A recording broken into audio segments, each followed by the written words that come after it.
በቀን አንድ ጊዜ እንኳን ምግብ ለመመገብ የሚቸገሩ ሳይሆን በአይናችን ያየነው ከቆሼ ላይ ከቆሻሻ ገንዳ ላይ ምግብ ጭምር አንስተው የሚበሉ ክብራችንን ጭምር የሚያዋርድ ከፍተኛ ችግር ውስጥ የነበሩ የከተማችን ነዋሪዎች አሁን ወደ 36000 የሚሆኑ የከተማችን ነዋሪዎች ትኩስ ምግብ እጃቸውን ታጥበው በቀን አንድ ጊዜ መመገብ የቻሉበት ነው።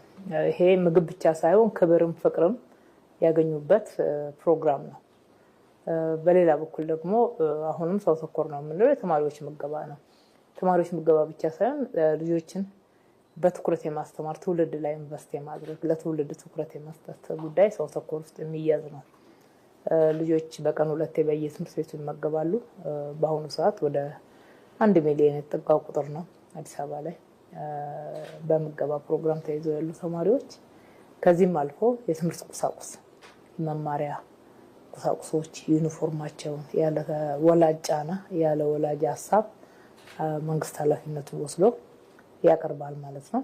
በሌላ በኩል ደግሞ አዲስ አበባ እንግዲህ ብዙ እርጅና የተጫጫናት ከተማ እንደነበረች እናውቃለን። አሁንም ገና በተሟላ ሁኔታ ከእርጅናው አልወጣችም፣ ግን እየሮጠች ነው ለመውጣት።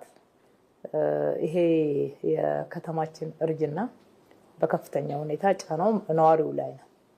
የወዳደቁ ቤቶች አንዳንዴም ደግሞ ወድቀውም ጭምር በላስቲክና በተሰባበረ ቆርቆሮ ተጠግነው ነዋሪዎች ፍሳሽ ማስወገጃ ሳይኖራቸው መጸዳጃ ሳይኖራቸው ማብሰያ ስፍራ ሳይኖር እጅግ በጣም አስቸጋሪ በሆነ ለአደጋ ማጋለጥ በሆነ ሁኔታ ይኖሩበት የነበረው ሁኔታ መቀየር የተቻለበት ነው።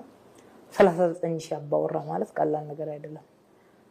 ይሄን ያክል ቤት ወደ ዘመናዊ የመኖሪያ አካባቢና ዘመናዊ የመኖሪያ ቤት በመቀየር ቤት ሰርተን የነዋሪዎቻችን ንጹህ ቤት ውስጥ ንጹህ አካባቢ መኖር እንዲችሉ ያስቻልንበት ነው።